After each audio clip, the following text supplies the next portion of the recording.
Shabbat Shalom, amados irmãos. Shabbat Shalom. Queridos, Parashá de número 17, Parashá Itró, está em Shemot, Êxodo, capítulo 18, 1, até o capítulo 20, verso 26. Temos Haftará em Isaías, referência nos profetas, em Isaías, capítulo 6, de 1 a 7, até o capítulo 6, 9, Isaías 6, 1, até 7, 6. Depois do capítulo 9, versos 5 e 6. Na Brit Hadashah nós temos referência em Mateus 8, 5 a 20. E temos Haftará também em Tiago, Jacó, capítulo 2, versos 8 a 13.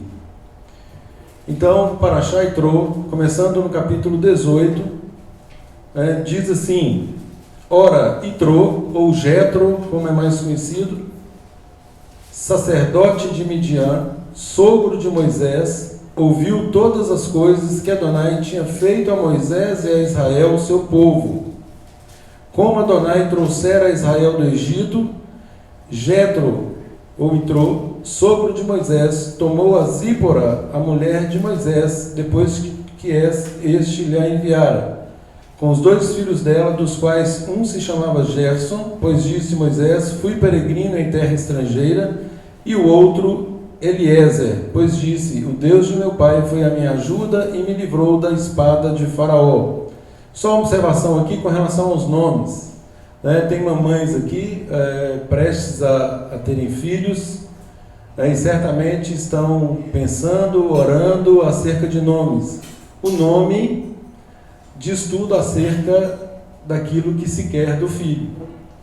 Todo nome tem um significado, todo nome tem a sua importância. Então vocês têm 1 milhão de exemplos bíblicos para darem nomes. Escolham nomes que glorificam o nome do Eterno. Chega de, no meio do nosso povo, ter nomes pagãos. Isso não faz nenhum sentido. Todo nome hebraico tem um significado. Escolha um significado bem forte, um significado que seja resposta de oração, para cada vez que vocês pronunciarem o nome do filho ou filha de vocês, vocês possam agradecer ao Eterno e em oração pedir para que Ele fortaleça cada vez mais. Veio Itró, sogro de Moisés, com os filhos e a mulher deste, a Moisés no deserto, onde se achava acampado, junto ao monte de Adonai, e mandou dizer a Moisés: eu, teu sogro, venho a ti com a tua mulher e seus 2 filhos. Então saiu Moisés ao encontro do seu sogro, inclinou-se e o beijou. Esse inclinar-se aqui, gente, é só um ato de reverência, de respeito à autoridade do sogro. Sogro é autoridade na nossa vida. Então é um ato de reverência, de respeito, porque tem gente que não reconhece essa autoridade. E é claro, sendo o pai da nossa esposa, o sogro tem proeminência, deve ser respeitado. E mais uma vez, todas as autoridades devem ser respeitadas. Estamos isentos de obedecer a uma autoridade ou de honrar uma autoridade tão somente se a ordem dada eventualmente contrariar a Torá. Fora isso, nós temos a obrigação, conforme a palavra diz, todo homem esteja sujeito às autoridades superiores, porque não há autoridade que não seja instituída pelo Eterno.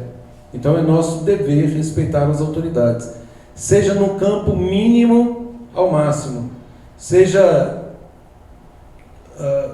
de um chefe de seção ao presidente da República, seja de um juiz de direito a um ministro do Supremo. Cumpre a nós respeitá-los, desde que, obviamente, mais uma vez ressalto, não contrarie a nossa lei régia, a nossa lei maior, aquela segundo a qual nós juramos obedecer, que é a Santa Torá do Eterno. Inclinou-se Moisés e o beijou, e indagando pelo bem-estar um do outro, entraram na tenda. Olha que interessante, indagando pelo bem-estar, não é apenas um cumprimento, não é apenas um chavão, e aí como vão as coisas?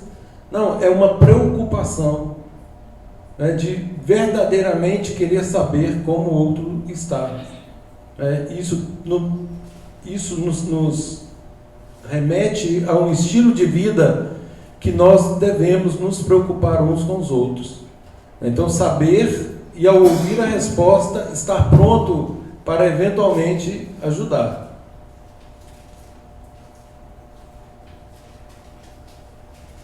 Contou Moisés a seu sogro tudo o que Adonai havia feito a Faraó e aos egípcios por amor de Israel, e todo o trabalho que passaram no Egito e como Adonai os livrara. Lembrando, queridos, que, conforme ressaltamos na nossa reunião de quarta-feira, Moisés, assim que saiu do Egito, ele foi para a casa, foi para Midian, onde ele ficou 40 anos junto com Jetro, junto com Itrô.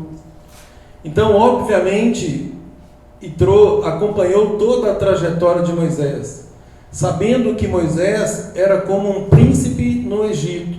E a palavra diz o quê? Que ele abriu mão de todas as regalias egípcias, tudo que pudesse ser oferecido a ele como ascensão para sofrer por causa do povo. Ou seja, Moisés nunca perdeu o foco, nunca perdeu a sua identidade israelita. Ele fez questão de continuar sendo leal ao Eterno, e isto, obviamente, ele declarou para a sua esposa, para o seu sogro, e conviveu com esse sogro durante 40 anos. E por ocasião da sarça ardente, quando ele conversa com o Eterno ali, que o Eterno lhe dá uma ordem, também nos parece óbvio que ele contou isso para o sogro, que ele estava, a partir de então, ele estaria numa missão. E prestem atenção, no que deve ter acontecido em relação a Itrô. Ele, havendo testemunhado o encontro do Eterno com Moisés na sarça, o comando do Eterno, a obediência de Moisés, a ida dele para o Egito para cumprir essa missão, e depois, o mais importante, o êxito dessa missão, havendo ouvido tudo que o Eterno tinha feito para o nosso povo. Como ficou a cabeça de Itrô, testemunhando, ouvindo os testemunhos das maravilhas de Deus, tais quais Moisés lhe disse certamente que aconteceria, que o Eterno livraria o nosso povo do Egito, que o tiraria de lá com mãos poderosas, com feitos sublimes, que é exatamente o que o Eterno faz.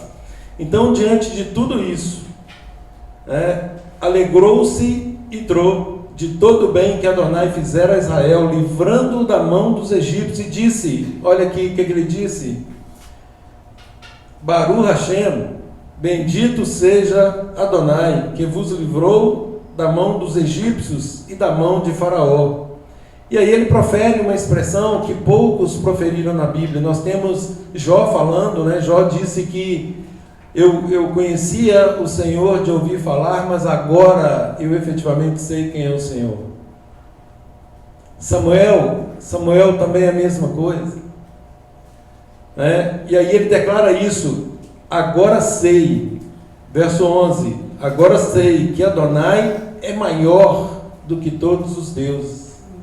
Agora ele, não era uma questão de ouvir, agora ele sabe, ele testemunhou, ele viu tudo aquilo que havia sido falado, ele viu a materialização desses relatos, ao ponto de declarar: agora eu sei, agora sei que Adonai é maior que todos os deuses, porque livrou este povo debaixo da mão dos egípcios, quando agiram arrogantemente contra o povo. Então Itrô, sogro de Moisés, tomou holocausto e sacrifícios para Adonai, e veio Arão e todos os anciãos de Israel para comerem pão com o sogro de Moisés diante de Adonai. Aqui mais um princípio, para quem pensa que Itrô, neste momento, ele era um sacerdote pagão. Não, ele fez techuvá, ele profere uma bênção, Baruch Hashem, bendito seja Adonai. Ele declara que agora a experiência, tudo aquilo que ele vê, de fato concretiza tanto o relato quanto a sua crença, e efetivamente ele faz um compromisso com o Eterno, ele oferece sacrifícios. Obviamente nós sabemos que não é lícito a ninguém fazer sacrifícios para o Eterno, se não tiver de fato um pacto com ele. E aqui ele age de tal forma, e qual é a prova que nós temos? É que, olha aí, e veio Arão. Quem era Arão? Sacerdote, exatamente, sumo sacerdote. Veio Arão e todos os anciãos de Israel, todos os anciãos, ou seja, aqui uma convalidação, uma aprovação, para comerem pão com o sogro de Moisés, diante de Adonai. Gente, nós temos expresso nas Escrituras de não comermos com pessoas pagãs, ímpias, pessoas que não creem na lei, na santa Torá do Eterno. Nós temos um mandamento de sequer sentar com eles. Então, este ato aqui, convalidado por Arão e por todos os anciãos, nos dão plena segurança de que o processo de Teshuvá, de Yitro, foi um processo completo. Foi? Aprovado. Exatamente. Foi aprovado pelas autoridades de Israel.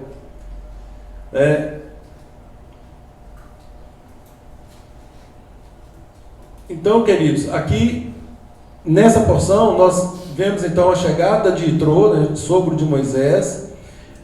Yitro aconselha a Moisés, logo na sequência, aqui a partir do verso 13, vendo o que Moisés estava fazendo, qual era a missão de Moisés. A preocupação de Moisés aqui era qual? Ensinar a Torá ao povo, ensinar os mandamentos de Adonai ao povo, ainda que a Torá completa não havia sido outorgada, mas obviamente ele estava aqui ensinando os mandamentos de Adonai para todo o povo, julgando entre um e outro. Esse era o papel de Moisés. E aí, vendo, conforme está escrito no verso 13, no dia seguinte assentou-se Moisés para julgar o povo, e o povo estava em pé diante de Moisés desde a manhã até o pôr do sol. Ou seja, o dia inteiro o povo permanecia ali para que Moisés julgasse. Vendo, pois, o sogro de Moisés tudo o que ele fazia ao povo, disse: que é isso que fazes ao povo? Por que te assentas só e todo o povo está em pé diante de ti desde a manhã até o pôr do sol? Respondeu Moisés a seu sogro: é porque o povo me vem a mim para consultar a mim? A Deus. Aqui fala receber a direção da parte de Deus. Para receber direção da parte de Deus, ou seja, o povo reconhecendo a mediação de Moisés como alguém designado por Deus para lhe ensinar a Torá, as instruções, o ensino, o povo me vem a mim para consultar Adonai. Quando tem alguma questão, vem a mim para que eu julgue entre um e outro e lhes declare os estatutos de Adonai e as suas leis. Há também, queridos, os comentaristas, os estudiosos da Torá, eles falam que essa parte estaria aqui fora de ordem, no tocante à questão dos mandamentos. Tá? Mas só para lembrar que os mandamentos existem desde o Éden. Em vários, aqui o Eterno agora ele ratifica os mandamentos, determinando que sejam escritos para que ficasse registrado para a posteridade. E aquilo que eu sempre digo, nós somos extremamente felizes porque cada um de nós tem ao menos um exemplar. Muitos de nós têm muitos exemplares em casa. Então nós somos agraciados por termos a Torá, todas as Escrituras, inclusive pós-Messias, tudo o que nós precisamos para ter uma vida plena, abundante e agradável aos olhos de Adonai, nós temos. Nós não temos desculpas Nós não precisamos de ter nenhuma dúvida acerca da vontade de Adonai. Toda a vontade dele está plenamente declarada nas Escrituras. E Escrituras, diga-se, pela ordem, Torá, né, profetas, escritos e testemunhos da Brit Hadashah. Tanto os livros históricos, os 4 primeiros livros ali que comprovam a vinda e os feitos de Yeshua, como os demais que tratam da parte prática da Torá. Então eu fico maravilhado, né? Eu me alegro porque vendo hoje a Brit Hadashah e fazendo a comparação com o maior livro, o mais importante livro fora as Escrituras, né, do nosso povo, é o Talmud. O Talmud, ele é consultado diuturnamente, ele é estudado muitas vezes até mesmo acima da Torá. E quando eu olho para o conteúdo do Talmud, sem nenhum desprezo, né, vendo ali o que ali está escrito, sempre eu encontro uma referência muito mais concreta e afinada aos princípios de Yeshua, que nos planifica a Torá, que estão contidos na Brit Hadashah. Então, gente, quando alguém pensa em desprezar a Brit Hadashah, de duas uma, ou não está sintonizado com a vontade de Deus e da autoridade de Yeshua como nosso Messias, ou efetivamente está muito mais para deixar Yeshua de lado por causa do que Yeshua requer de nós, daquilo que ele requer de nós, que é uma mudança de postura, uma mudança de vida, de nos trazer luz sobre determinadas situações para que nós nos posicionemos. E aqui, nessa porção de hoje, quando nós olhamos para Moisés, o sogro de Moisés, vindo, falando com ele ali do que ele estava fazendo, lhe dá um conselho, ele percebe que aquilo é bom, o que ele faz? Ele acata prontamente. É claro que ele entendeu que o sogro foi enviado ali como um anjo de Deus, né? Alguém que de fato tirou um fardo das costas de Moisés, não porque ele não quisesse fazer aquilo, mas como um lenitivo, como uma organização, né? Para que pusesse ordem. E essa organização ela tem reflexos até hoje. O que Itrô orienta a Moisés fazer aqui, nós sabemos que foi por meio dessa orientação que chegou-se à composição do Sinédrio.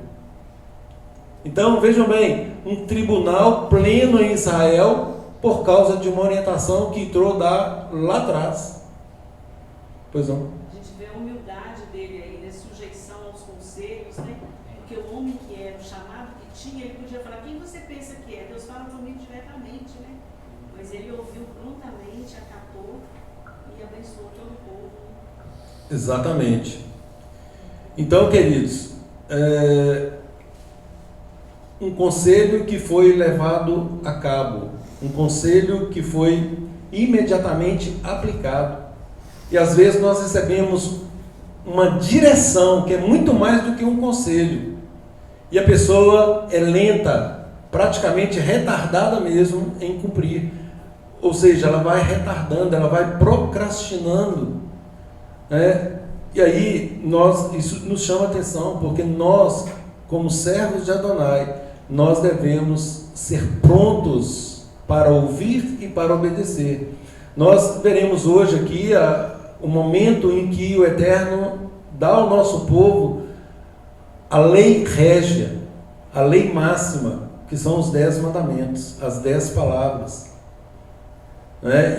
E o nosso povo declararam que fariam exatamente aquilo que lhes estava sendo entregue. Nós devemos, gente, analisar a nossa caminhada com o Eterno exatamente neste ponto, porque declarar a obediência é fácil, Não, eu faço tudo pelo eterno, eu faço tudo pelo reino.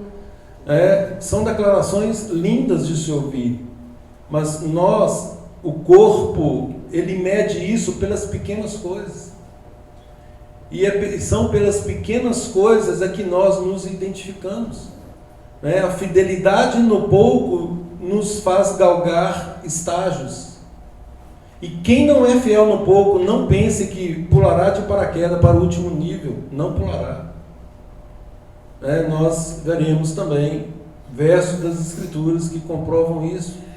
Então, essa postura de humildade de Moisés em aplicar um conselho trouxe incomensuráveis benefícios para todos nós, até hoje, para o nosso povo. E como exemplo para nós, mais uma vez, invocando Romanos 15:4, está escrito para o nosso ensino. Tudo que nós estudamos é para o nosso ensino, conversão em prática e efetivamente mudar a nossa rota.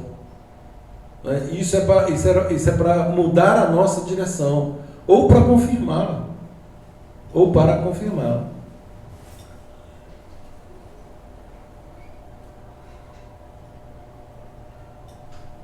É interessante, queridos, que a Haftará, conectada a este texto, a porção de Itrô, diz respeito à disposição de servir a Deus. Quem leu Isaías, uma coisa ficou evidente. Quando o Eterno pergunta: a quem enviarei? Qual que é a resposta? Envia-me a mim. Envia-me a mim. Então nós temos aí na Haftará a disposição de Isaías. Nós vemos isso também em Samuel. O Eterno, nessa Haftará, o Eterno diz para Isaías, ao comissioná-lo, diz para dar uma ordem para ele declarar ao povo a vontade de Adonai, e que o povo, que ele deveria fazer isso com muita insistência, mas que o povo, ainda assim, eles ouviriam, mas não entenderiam. Eles olhariam, mas não veriam. Isso, gente, quando eu li essa parte, eu confesso que eu fico muito preocupado com o que Shaul nos diz acerca de tempo decorrido. Tempo decorrido. No mundo, exemplificando com o mundo, uma criança, ela começa no jardim de infância, logo ela está ali no primeiro ano, e ela vai galgando os anos superiores, até chegar numa faculdade. Então ela vai por degraus. De certo modo, e numa lógica normal, ela atende ao tempo decorrido. No reino de Deus, é a mesma coisa. Nós devemos atender ao tempo decorrido. Só que, por algum motivo, muitos não atendem esse tempo. E eu penso que hoje, com o estudo dessa porção, nós precisamos refletir acerca disso e nos posicionarmos. Porque o Eterno nos chama, gente, para uma missão. Eu falo com a minha esposa todas as vezes que nós pisamos nessa sinagoga. Falei: querida, estamos numa missão. Aqui não é um local social. Conquanto devemos ser sociáveis, nós não estamos aqui para um encontro social. Nós temos uma missão. Aqui é um campo de batalha.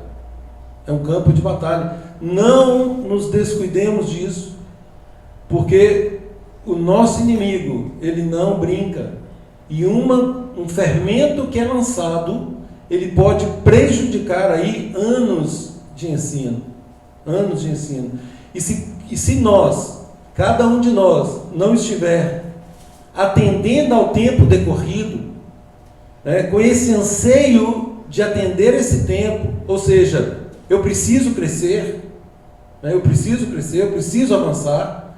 Se nós não estivermos cuidando para que isso aconteça, ao invés de avançar, nós regredimos. E o Rabino Shai, ele fala uma coisa que eu acho muito interessante, que ele pratica lá na sinagoga dele. Ele fala assim, olha, uma pessoa que regride nos mandamentos, ela volta a estaca zero. É como se ela estivesse pisando aqui pela primeira vez. Sobretudo nas coisas mais elementares. Tudo que relativiza, né? Sem dúvida. Yeshua, que é o nosso mestre, ele nos adverte acerca do que é o reino de Deus. Ele coloca o reino como um tesouro de valor inestimável. E aí ele nos dá o padrão comportamental do que devemos fazer para atingirmos, para entrarmos nesse reino. Yeshua.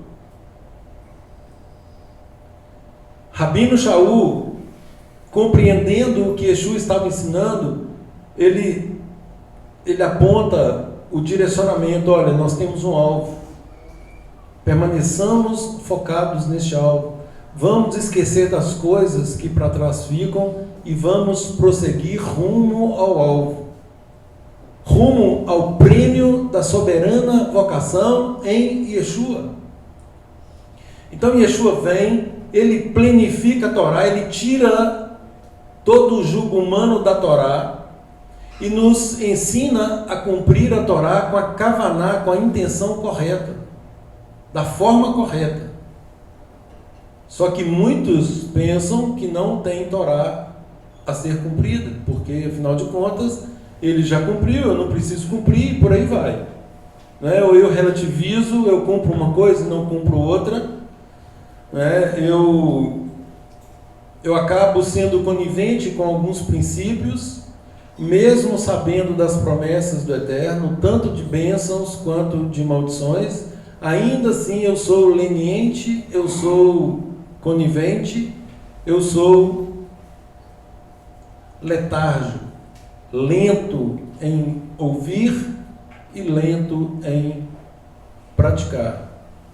E veja aqui a situação de Isaías, que Isaías ia falar, e o povo ia ouvir, mas não entenderiam. Isso nos lembra o quê? Nos lembra o caso de Faraó. Nós acabamos de estudar, né, onde várias oportunidades foram dadas para que ele se arrependesse, para que ele deixasse o povo ir, para que ele reconhecesse a autoridade do Todo-Poderoso, e ele foi se permitindo endurecer.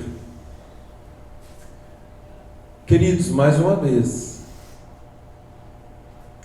nós nos endurecemos se nós não estivermos conectados com os anseios do Eterno. Nós nos endurecemos.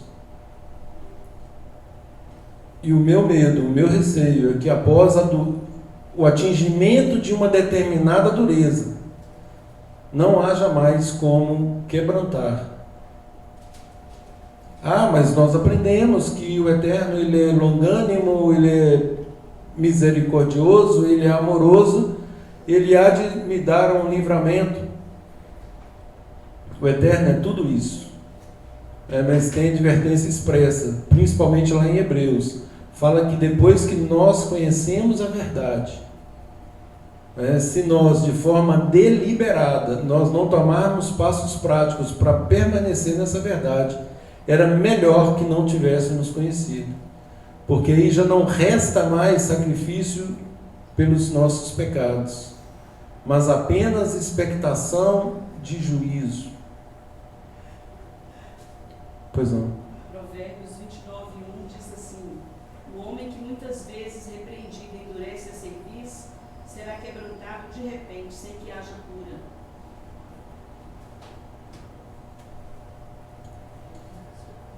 Pois é. O homem que muitas vezes endurece a cerviz Não é aquela pessoa que está sendo direcionada por vários meios, mas ele resiste. Pode não mais haver cura. Então o Eterno é sim longânimo, misericordioso, amoroso, mas conforme eu disse, esse amor, essa longanimidade, essa misericórdia, ela está atrelada a um pacto.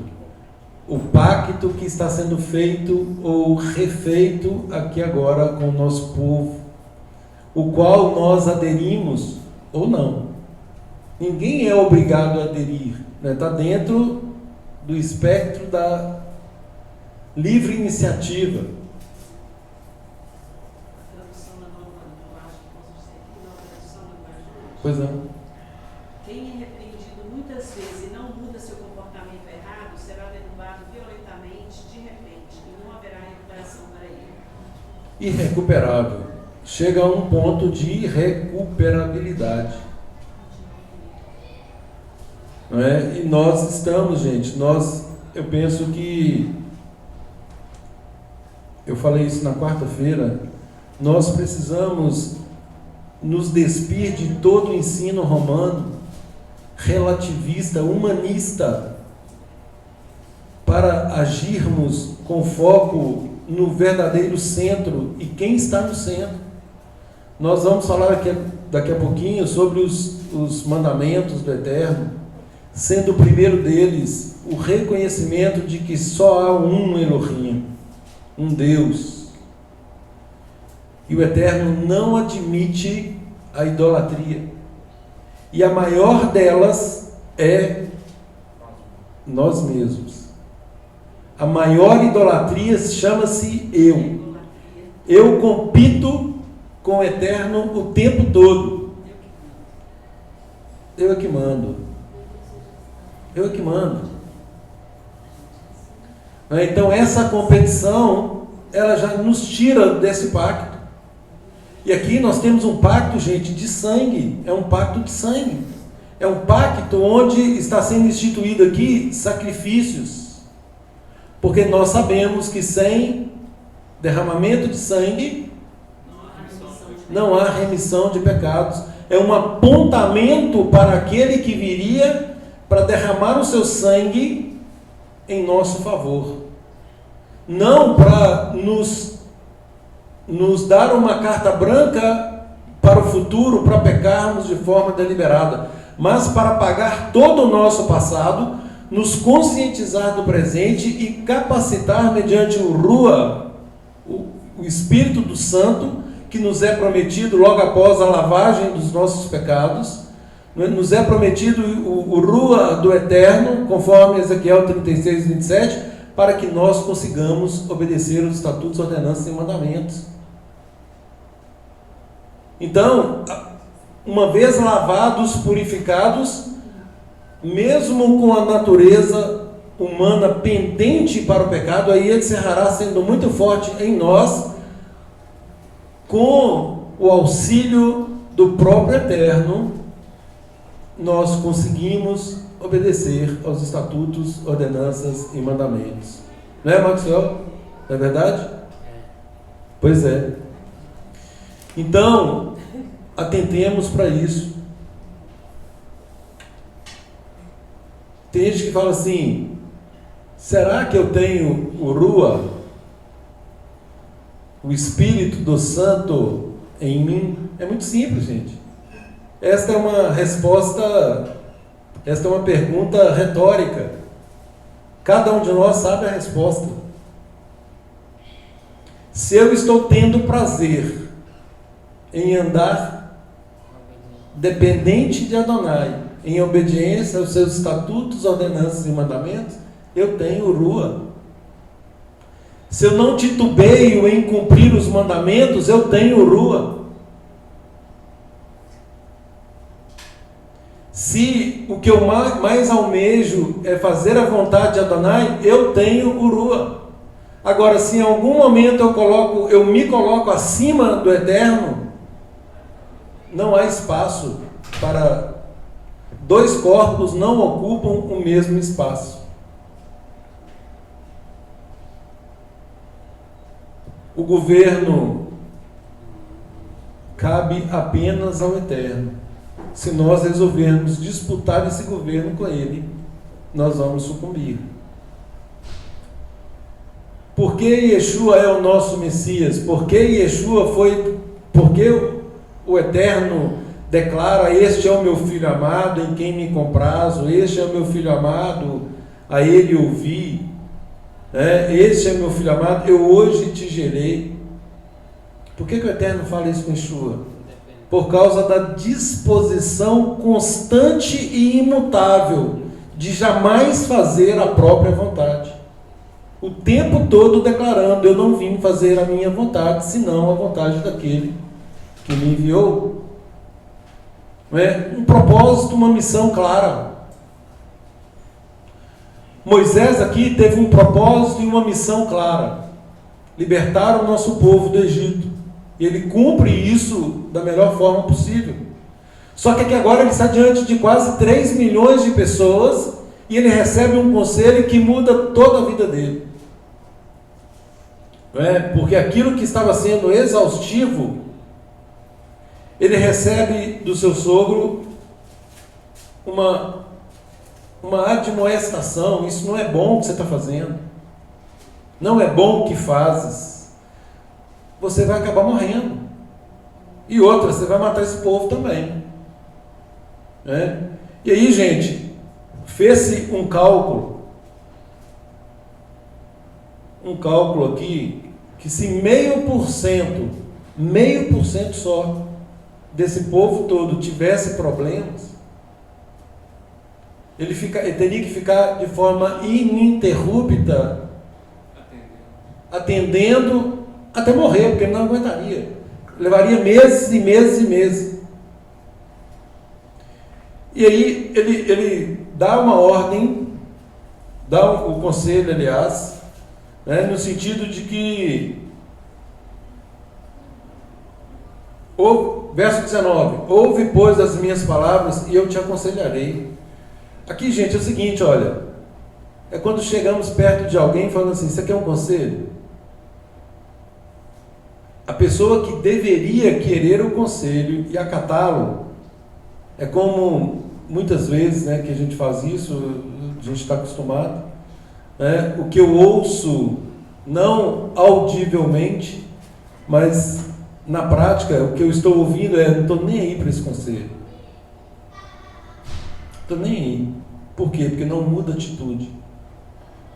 E aí, isso eu fico muito triste, porque isso não é para o meu benefício, mas eu vejo a própria pessoa se prejudicar, porque não acata um conselho. Ouve, pois, as minhas palavras e eu te aconselharei, e que Deus seja contigo. Representa o povo perante Adonai, leva as causas a Deus, ensina-lhes os estatutos e as leis, faz-lhes saber o caminho que deve andar e a obra que deve fazer.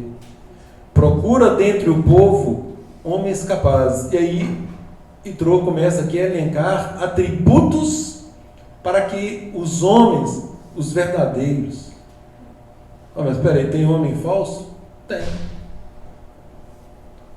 Aquele que não se investe dessa missão não é homem de verdade. E só quem está comissionado, ou seja, aquele que encampa o reino de Deus, que está disposto, que declara que realmente quer fazer a vontade do Eterno, é que vai receber o poder para tanto. Então, Moisés, escolha homens capazes.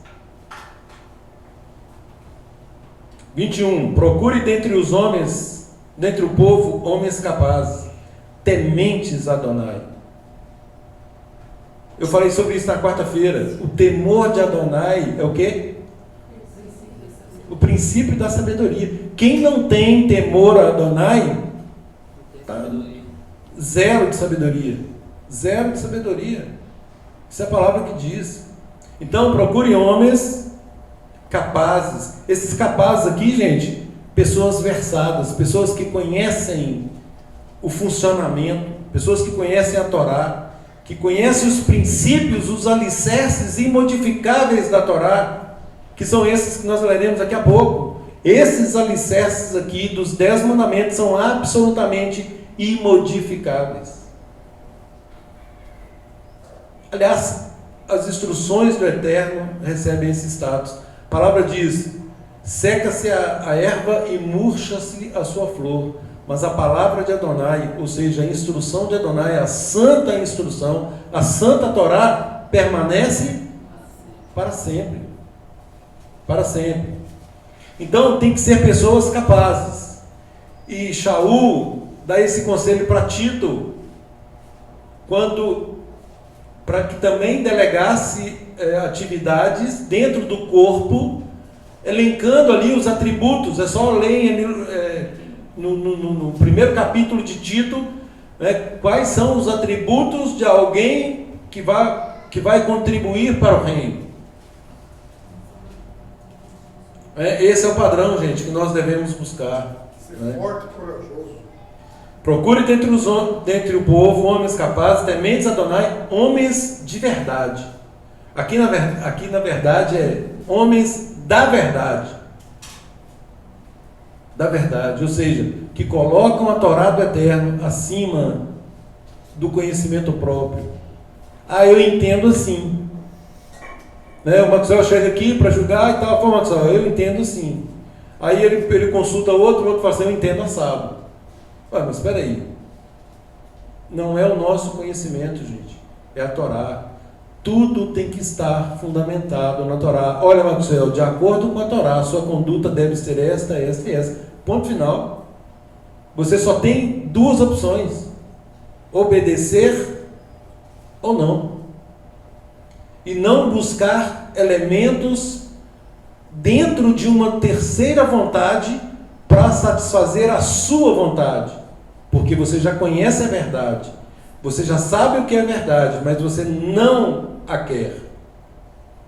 E aí, continue buscando, porque com certeza você vai achar alguém que vai convalidar aquilo que você quer. Pois não. E se a gente for pensar, né, Adilson, igual você falou da mensagem passada, fazendo a ligação com essa semana agora, nós estamos dentro do reino, né, de um reino mesmo, né? E até conversando com a Maria Lúcia pelo telefone, quem somos nós dentro desse reino? Qual que é a nossa identidade? Qual que é a nossa missão? Porque se for para estar dentro de um reino e ser superficial, para que continuar? Exato. Para que Deus me chamou? Para que eu estou aqui? Eu já faço parte desse reino. Eu preciso chegar aqui na sinagoga, igual você mesmo disse, é um campo de batalha aqui na minha casa, no meu trabalho. Eu já estou entrando num campo de batalha e se eu não tiver revestido ali das armaduras de verdade da palavra, eu não vou conseguir vencer. Porque o tempo todo, a Adriana falou que eles atacam aquela batalha espiritual, uma batalha espiritual gigante, que a gente tem enfrentado esses dias agora. Se a gente não tiver a palavra firme nela, a gente vai sucumbir, a gente vai cair. Então, não viver de forma superficial. Nós precisamos, de fato, entender que mensagem do reino é essa, para que fomos chamados e para que estamos aqui. Exatamente. Não viver na superficialidade. Porque coragem é igual a homens capazes, corajosos, mulheres. E Deus tem algo tão grande com a gente mulher, é uma coisa assim, sobrenatural, né? Eu falo porque Ele fala intimamente com cada uma de nós. E a gente espera mesmo essa busca, né, incessante aí pela palavra, mesmo sendo fracos, né? A gente precisa de Deus. Pois não. Deixa eu só pegar a carona nas palavras dela. Eu lembro que Yeshua falou, o reino está dentro de vocês. Então, se a Torá está dentro de nós, se os mandamentos estão dentro de nós, a gente sabe o que é reino de Deus. Claro que sabe. Mas quando nós não vivemos a Torá, que tipo de reino nós somos e que tipo de reino nós temos demonstrado ser, né, para as outras pessoas? É um reino de violência, é um reino de morte, é um reino... Mas quem tem a Torá é um reino de vida. Veja bem, é muito mais profundo ainda. Né? Quando Yeshua dá essa resposta veio em atendimento às perguntas, né, que eram o quê? Senhor, dá-nos sinais de quando essas coisas vão acontecer. Né? Né, vocês estão pensando que o reino de Deus vai surgir aqui ou ali ou acolá? Não, o reino de Deus está dentro de vós. Ou seja, essa é a proposta. É de dentro para fora e não de fora para dentro. Por quê? Porque o povo que ali estava, acostumados a viver o exterior da vontade de Adonai. A parte exterior, aquela visível, sobretudo na ritualística. Yeshua combateu de forma veemente, por quê? Porque nada obstante o zelo, o acerto de muitos rituais, Yeshua os nominou de sepulcros caiados, ou seja, vocês estão bonitinhos demais por fora, está tudo certo. O que Yeshua disse a beleza está me encantando, externa, ela é bonita, só que não adianta essa beleza alheia ao interior. O interior não pode haver ossos podres. Cuidem do interior. Na hora que cuidar do interior, automaticamente o exterior refletirá aquilo que está dentro, né? Percebe? Então, é o que a palavra fala assim, olha, o coração alegre aformoseia o rosto.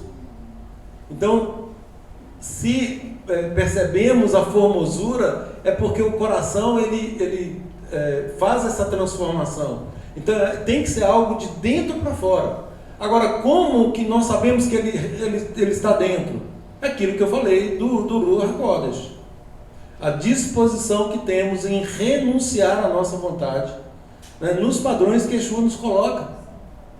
E aí, quando se buscava essa resposta aí de onde está o reino e tal, para convalidar algo exterior, Yeshua faz a proposta de mudança de vida, e tem a ver com a Haftará de hoje. Né? Uma mudança de vida, prestem atenção, olha o que Yeshua fala, abram lá em Mateus 8,34. Juliano, só um minutinho que eu te dou a palavra. Mateus 8,34. Eu elenquei esse verso também para ler aqui como Haftará de hoje, junto com Mateus 8.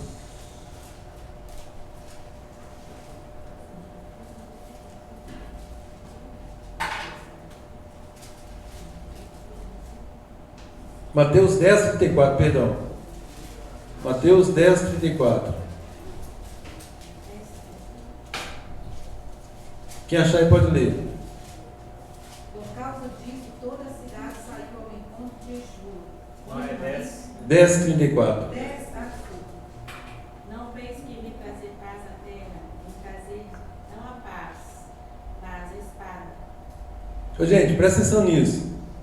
Não penseis, isso aqui é o Messias, não penseis que vim trazer paz à terra. Não vim trazer paz, mas espada. Pois vim causar divisão entre o homem e seu pai, entre a filha e sua mãe, entre a nora e sua sogra. Ô, gente, não literal dessa forma, mas que alguma situação se encaixará nessa forma, com certeza. Com certeza. Agora, que divisão e que espada é essa que a Yeshua está falando aqui? Exatamente. Então, eu não vim trazer paz, eu vim trazer divisão. Eu vim trazer espada. A palavra do Eterno é essa espada. Fala que ela é espada de 2 gumes. Separa juntas e medulas. Juntas e medulas. Prossiga.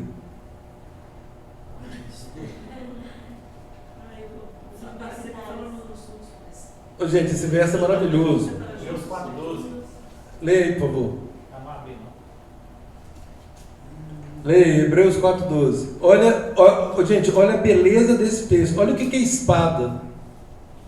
Ponta dos dois lados, né? Porque a palavra de Deus Ó. é viva e eficaz, e mais cortante do que qualquer espada de 2 gumes, e penetra até o ponto de dividir alma e espírito, juntas e medulas, e é apta para discernir os pensamentos e propósitos do coração. Apta para discernir os pensamentos e propósitos do coração. Ô, gente, esta é a bendita Torá, a bendita palavra. Perfeito. É isso que Yeshua veio fazer. E é esse o nosso comissionamento. Essa é a nossa missão. Olha o verso 36. Assim os inimigos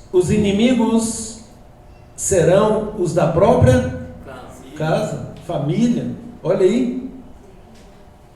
Aí Yeshua ainda reforça o que vai acontecer. Quem ama o seu pai ou a sua mãe mais do que a mim, não é digno de mim. Ah, mas espera aí, Yeshua, está vendo? Yeshua está falando aqui que nós não podemos amar o nosso pai e a nossa mãe. Esse negócio de honrar pai e mãe, é isso que Yeshua está falando? Não é isso que ele está dizendo. É óbvio que ele conhece a vontade do Eterno e é óbvio que ele sabe que nós devemos honrar o nosso pai e a nossa mãe. Agora, honrar o pai e a mãe não significa idolatria em relação a eles. Se nós o fizermos, nós não somos dignos do reino. Isso não vale só para pai e mãe. Quem ama seu filho ou a sua filha mais do que a mim, não é digno de mim. E quem não toma o madeiro e vem após mim, não é digno de mim. Esse tomar o madeiro, gente, já falei isso várias vezes, o madeiro é símbolo de exposição. É uma forma de sair do anonimato, de se declarar um discípulo de Yeshua. Esse madeiro aqui é uma declaração pública de que é discípulo de Yeshua. Eu estou me expondo, eu quero me expor, eu quero alinhar, eu quero retificar, tudo, eu quero aprumar, tudo que está errado eu quero retificar.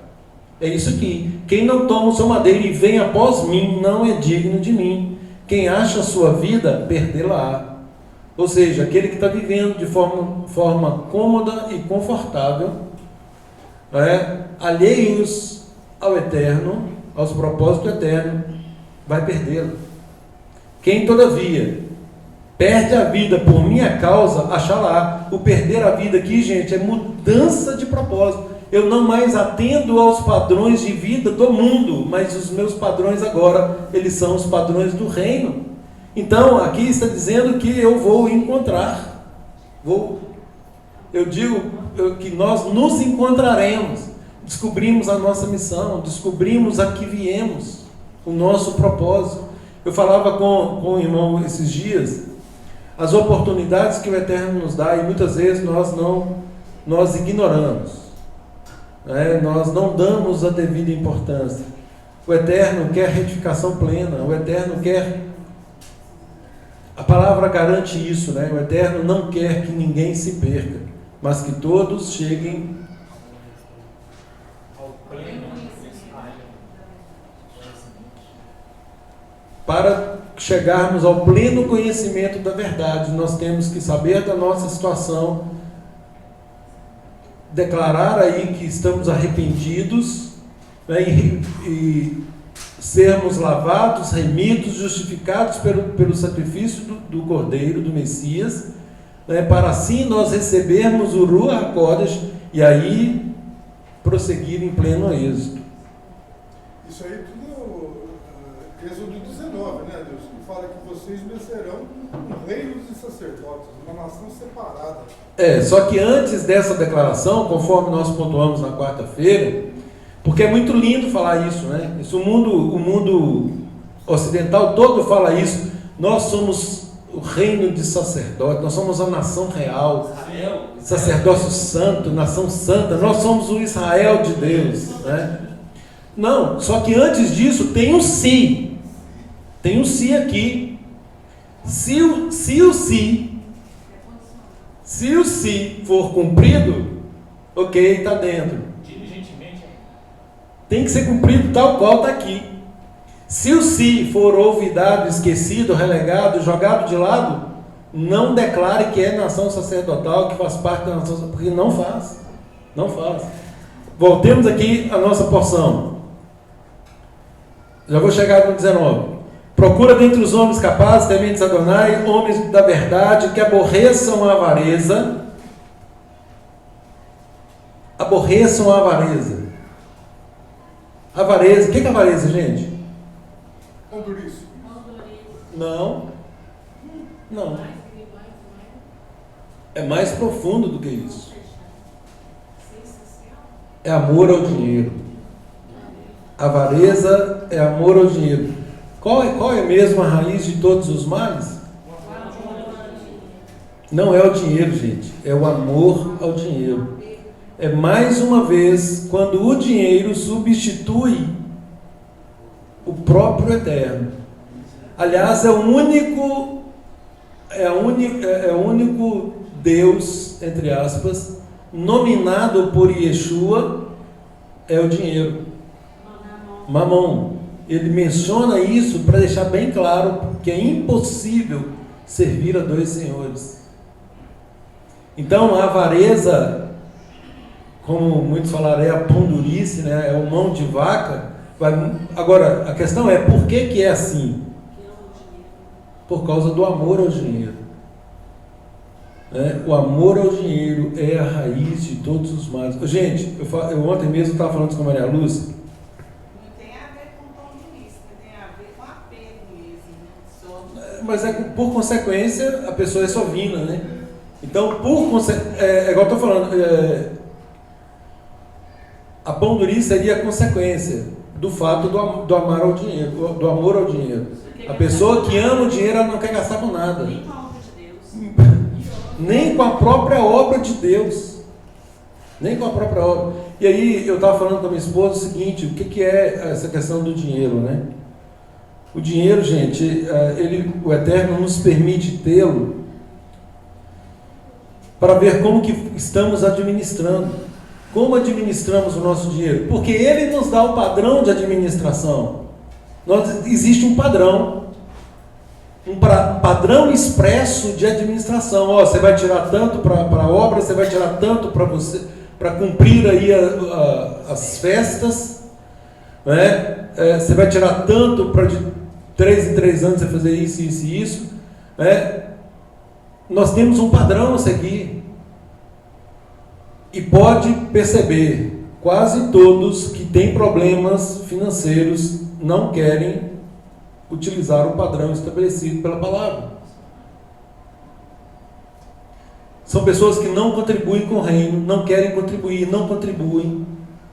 Tem pessoas que passam anos e anos sem doar um único centavo para a obra. Um único centavo. E ainda, gente, que não seja para a obra propriamente. Nós estamos aqui, por exemplo, numa sinagoga que foi instituída, instalada confortavelmente. Aqui tem, obviamente, nós temos que pagar água, nós temos que pagar luz. Esse ar-condicionado aí maravilhoso, né, Wanda? Água geladinha. A limpeza da sinagoga, que é semanal. Todo mundo chega aqui, a sinagoga está impecável, pelo zelo aí da pessoa que está cuidando. Tudo isso é custo. E tem gente que frequenta aqui há anos e não contribui com a sinagoga. Eu sinceramente, isso está dentro desse padrão aqui, gente, de avareza. Isso só pode ser avareza, isso não faz nenhum sentido. Porque a liderança aqui não ganha um único centavo daqui, nenhum centavo. Para a honra e glória do Eterno, não precisamos do dinheiro de ninguém aqui. Mas a obra precisa ser feita, nós precisamos avançar. Eu tenho 1 milhão de projetos. Maria Lúcia falou hoje de uma fundação que nós estamos pretendendo abrir e tal. Eu falei, sou querida, mas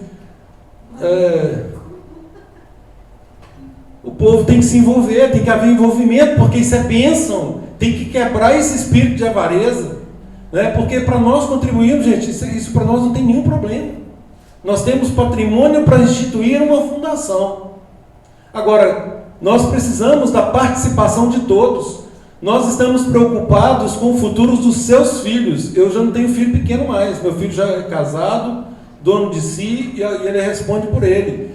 E nós ficamos aqui estudando maneiras de abençoar os filhos de vocês, os filhos daqueles que virão. Mas muitos pais parecem que ficam assim, eu vou deixar para quem pode. E quando o Eterno olha a Kavaná, a intenção do coração. Gente, existe aqui uma caixinha de contribuição. Às vezes passa a mesa aqui, eu abro essa caixa, não tem nada ali dentro. Nós temos o Pix, uma conta de uma pessoa jurídica da sinagoga, né, que às vezes passa. É claro que tem as pessoas fiéis aqui, tá, gente? Não estou falando que é todo mundo, não. Mas a grande maioria, infelizmente, não deposita um único centavo para nada. E nós estamos aqui comprando ar-condicionado, só os aparelhos de ar-condicionado. Maria Lúcia falou, querido, vamos comprar, vamos doar esse negócio, R$17 mil, mas R$4 mil e tantos para instalar. Se nós formos depender aqui do que está na conta, nós não compramos nem microfone, nem os microfones. Então, gente, isso é avareza. Preciso quebrar esse espírito. Ninguém está pedindo para doar sem poder, mas muita gente pode, não doa, não sei por que intenção. Isso aí, mas o Eterno sabe. E isso é quebra da fidúcia, da confiança para com aquilo que o Eterno nos permite administrar. E outra, quem age dessa forma, não pense que vai prosperar, porque não vai. A palavra diz que não vai. Aquele que não é fiel no pouco não será colocado sobre o muito. Por isso, às vezes as pessoas ficam questionando assim, não, mas o Eterno permite o cara administrar milhões, bilhões, trilhões. Sim, porque de algum modo aquilo está sendo utilizado em prol do reino. Pode ter certeza disso. Tem muitos ímpios aí que estão prosperando, que doam os seus dinheiros para inúmeras obras de caridade, coisas que no meio do nosso povo, infelizmente, tem muitos que não fazem por algum sentimento que é absolutamente contrário à própria Torá. Então esse tipo de pessoa não está dentro do padrão de servo de Deus.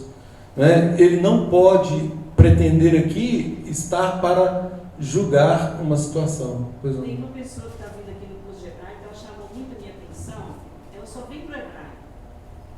Mas ela falou assim, eu estou usando esse benefício todo aqui, eu estou usando o ar-condicionado, eu estou usando a copa, ela traz um lanche, está preparando um lanche que é preparar toda segunda-feira, falou assim, a minha forma de retribuir tudo que eu estou recebendo aqui. Então essa é a visão que cada um de nós tem que ter. Nós estamos recebendo, vamos manter pelo menos esse funcionamento aqui, de tudo, tem um profissional da língua, tem essas coisas todas que a gente falou, essa visão de não preciso ser carregado por ninguém, eu vou participar desse reino que está aqui para todos nós, Gente, o padrão de filhos do reino, o padrão é de cabeça, não é de cauda. Presta atenção. O padrão é de emprestar e não pedir emprestado. Esse é o padrão. Quem está dentro do perfil e se esforça para entrar nesse perfil é um padrão de pura bênção. Pura bênção.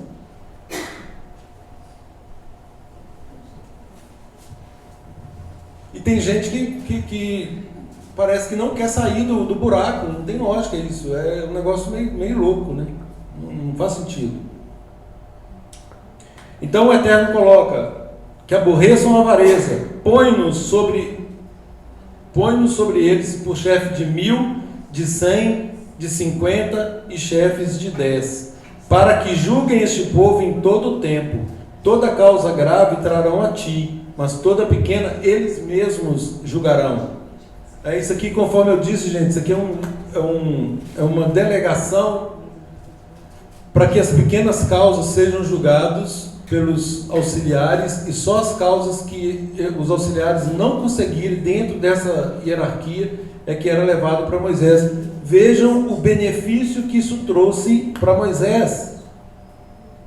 Aquilo que eu disse, olha a conta, colocando só 600 mil homens, tá, gente? 600 mil homens, não são só os homens.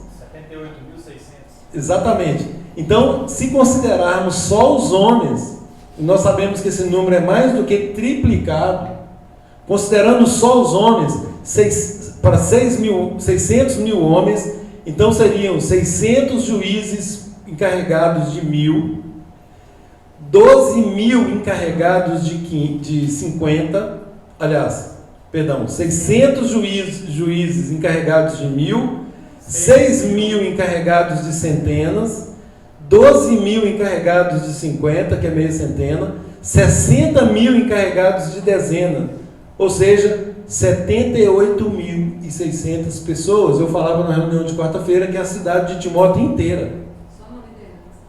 Só na liderança. Delegação. Imagine 78 mil, essa cidade inteira de juízes julgando as causas e só aquilo que não fosse resolvido por eles é que ia para Moisés. Aí eu penso que Moisés ficou lá, assim, louvando a Deus por esse conselho. Pois é, Dani? E julgando como, né? Julgando pela lei, né? Claro, de acordo com a Torá. O primeiro requisito, homens capazes. Capazes, versados, né? Versados na Torá. E no século XXI, né, Deus? Continua da mesma forma.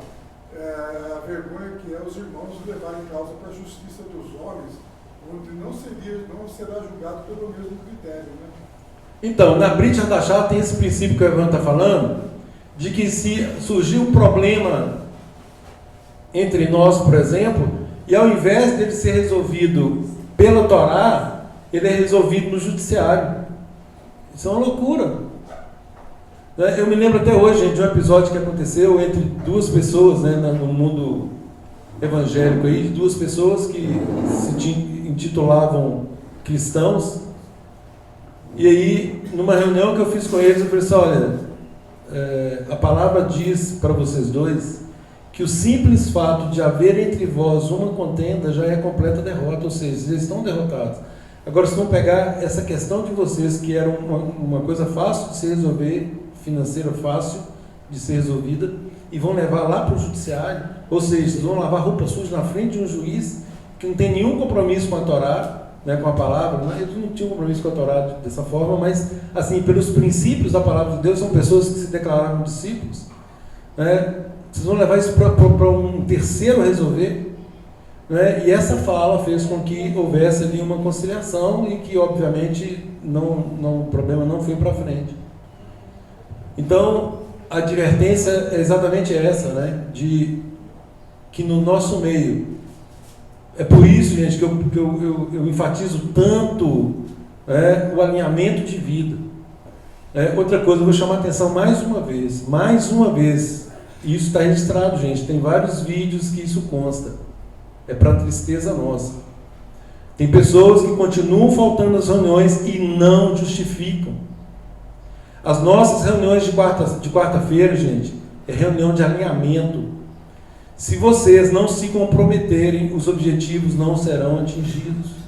Na segunda-feira, ainda por mais 3 semanas, continuará com aulas de hebraico. Mas eu vou suprimir, vou acabar com essas aulas de hebraico. Quem quiser fazer o hebraico vai falar comigo e eu vou dar esse curso separado. Individualmente, eu vou liberar o link de acesso para a pessoa fazer. Eu mesmo vou me colocar à disposição para esclarecer dúvida, para que nós aproveitemos o tempo de segunda-feira para nossa reunião geral. Então, nossa reunião geral na segunda e reunião de oração para as mulheres na quarta, e de reforço de alinhamento em relação aos homens.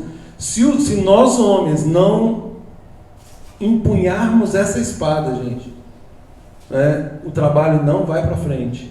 E aí o seguinte,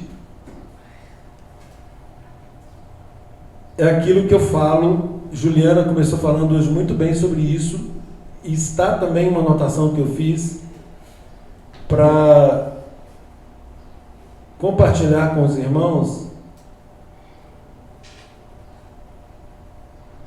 que é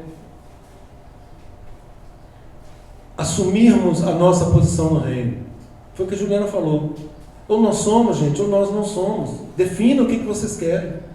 Volto a dizer, nós não estamos preocupados com qualidade, com quantidade, nós estamos preocupados com qualidade. E um dos requisitos aqui que o Eterno dá para coordenação, essa questão aí do amor ao dinheiro e tal, e todos os estudiosos falam que teria que pegar as pessoas mais abastadas, no sentido de que elas não se venderiam, elas não seriam compradas. Ou seja, eu não preciso bajular ninguém, eu vou aplicar a lei tal qual ela é. A Torá precisa ser aplicada sem nenhum tipo de interferência financeira. Eu não posso, por exemplo, a despeito de perder alguém, deixar de admoestá-lo. Então, é indiferente para mim. A única coisa que me faz permanecer no trabalho é a disposição da pessoa em fazer a vontade de Deus. Para essa pessoa eu vou me doar por inteiro. Agora, para quem não quer, eu não vou perder meu tempo também. Entendeu? Então, é aquilo que a Juliana falou. E a Cileide, o reino, gente, está dentro de nós. Nós precisamos vivê-lo, deixar que ele flua para o exterior. E para que nós possamos agradar a Deus e ao nosso Messias, demonstrando com os nossos atos que nós estamos nesse precioso caminho. Nós precisamos disso. E aí eu falo o que aqui?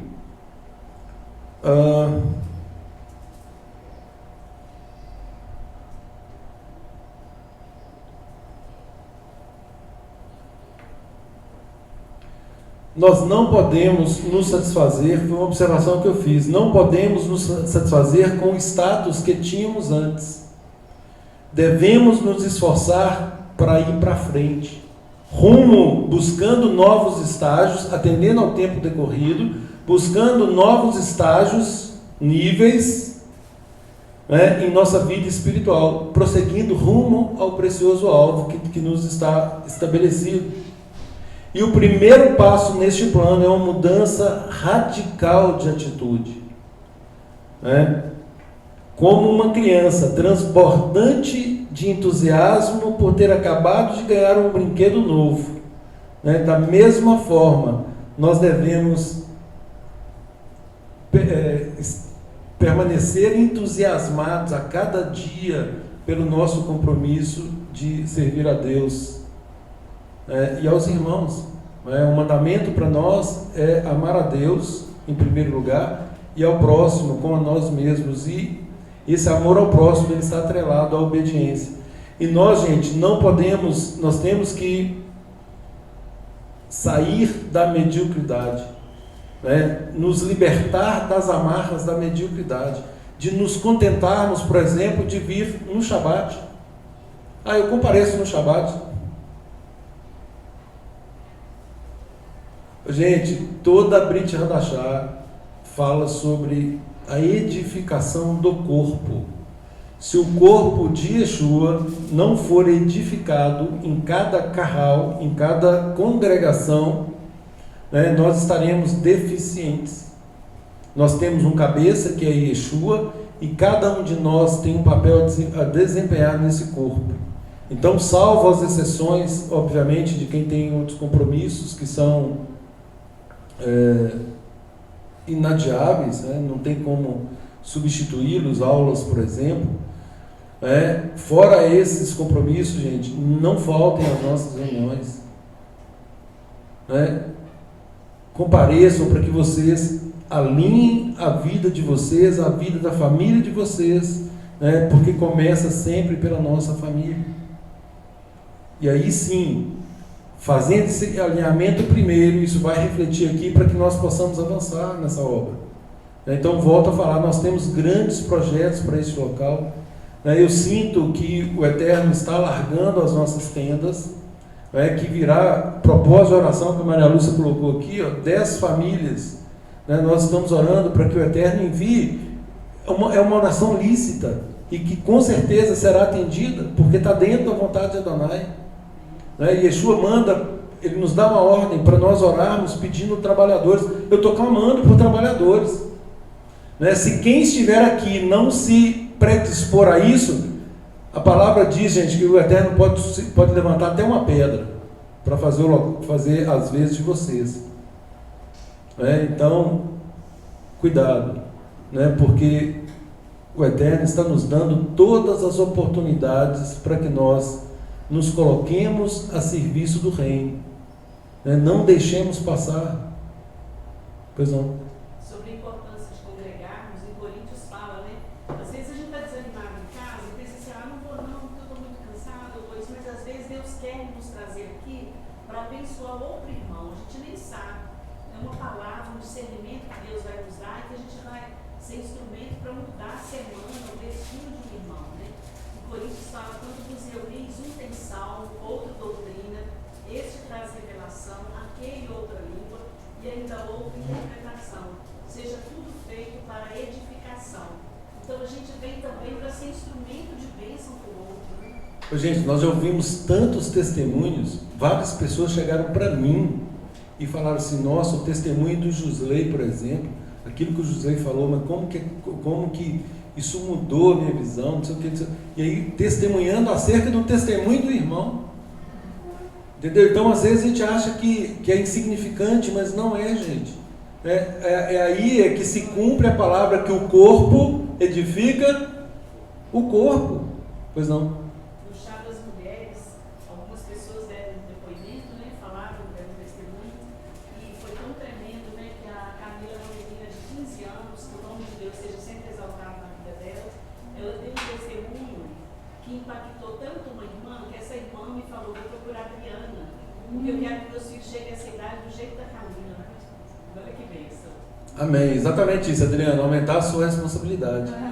O Eterno, ele requer de nós essa responsabilidade. E olha que delícia, né, estar entre os capacitados para isso. E a única forma de comprovar isso, no caso, seria a aprovação dos nossos filhos.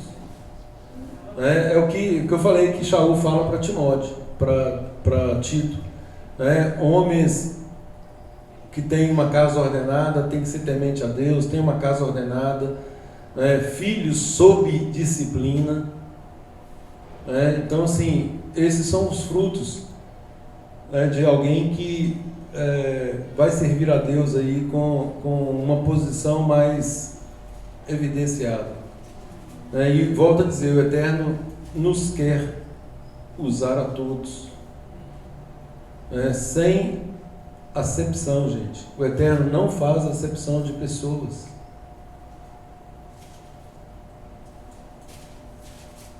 Queridos, o horário está bem adiantado, eu vou resumir aqui.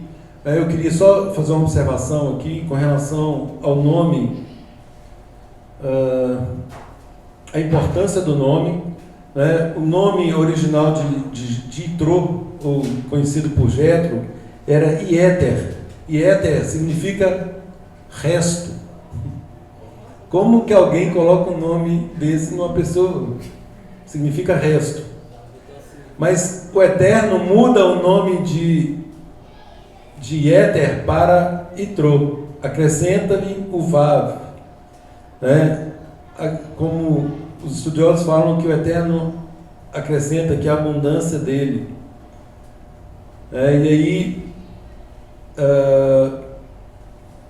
ele passa então a ter um nome agora abençoado pelo Eterno. No mundo judaico, todos os que foram regenerados tiveram seus nomes mudados. E aí eu chamo a atenção de vocês para que cada um, mais uma vez, escolham o seu nome judaico a partir do batismo. Aqui tem 3 pessoas que já têm o seu nome judaico. Então nós vamos nos esforçar para chamá-los sempre pelo nome judaico. O Eterno, depois que trocou o nome de Sara, trocou o nome de Abraão, trocou o nome de Jacó, nunca mais os chamou por esses nomes, pelos nomes anteriores. Então, à medida que cada um for recebendo o nome hebraico, que mantenham esse nome, porque esse nome tem um significado espiritual. E é exatamente isso que nós primamos. Mudança de nome requer mudança de vida. Então, cada um escolha, depois nós conversaremos sobre isso, e vamos avançando.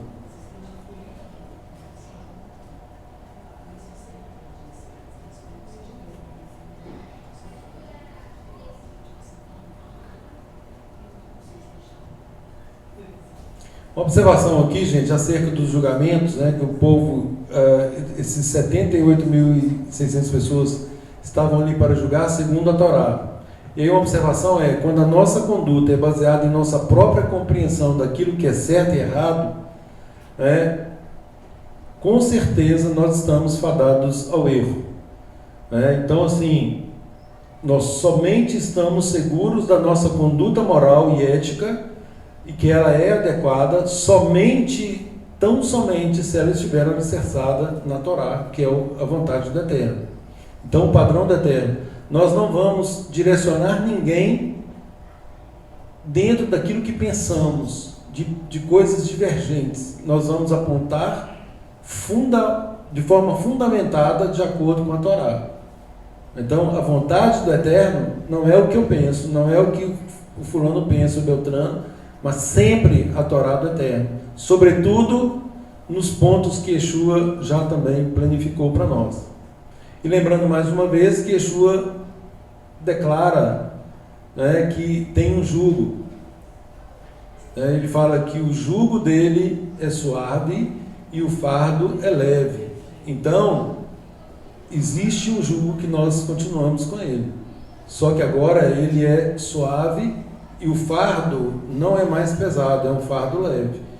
Por quê? Porque nós recebemos o Ruach HaKodesh que nos ajuda a cumprir.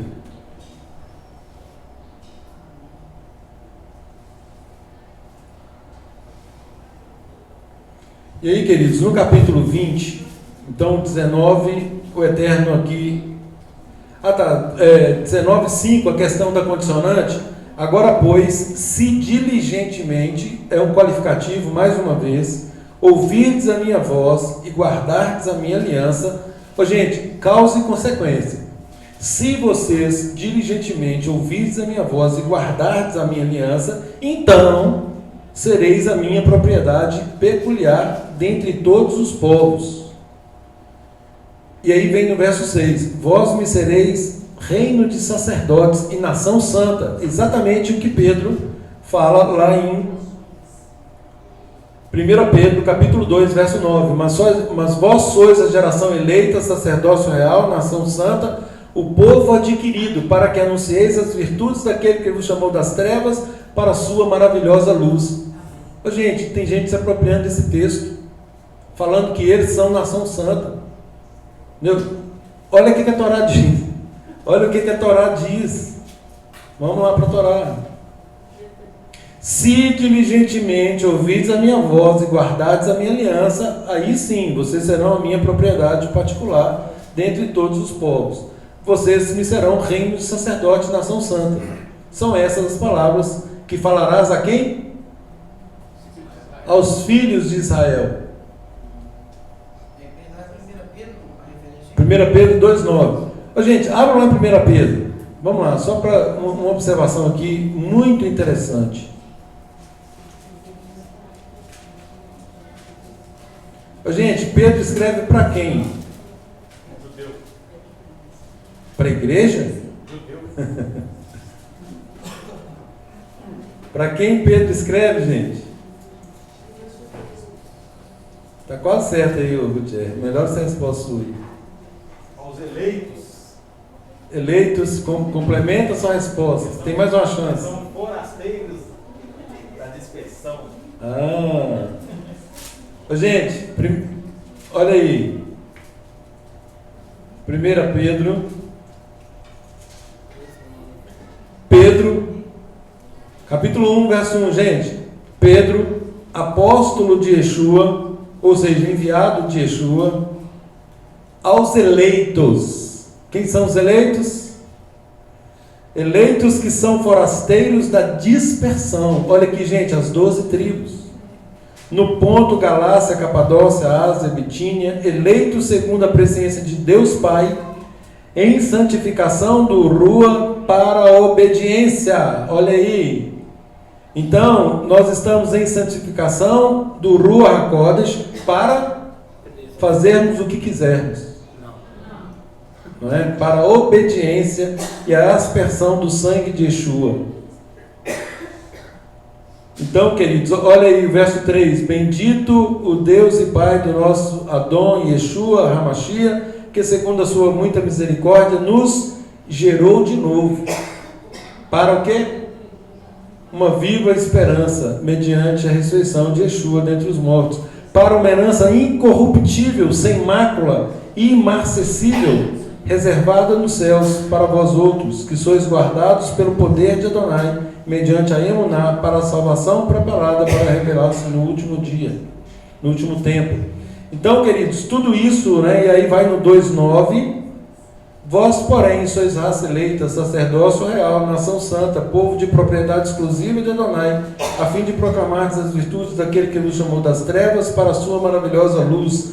Vós sim, que antes não erais povo, mas agora sois povo de Deus, que não tinhas alcançado misericórdia, mas agora alcançastes misericórdia. Aqui Pedro está falando para as 12 tribos de Israel, sobretudo para a casa de Israel que está dispersa e assimilada. Voltem um pouquinho aí, Tiago. Tito 2,14. O que diz Tito 2,14? Yeshua, Messias, o qual a si mesmo se deu por nós, a fim de redimir-nos de toda iniquidade e purificar para si mesmo um povo exclusivamente seu, zeloso de boas obras. Exato. Olha aí Tiago aí no capítulo 1. Tiago, servo de Adonai e do Senhor Yeshua, para quem? As 12 tribos que se encontram na dispersão. Ué, mas espera aí.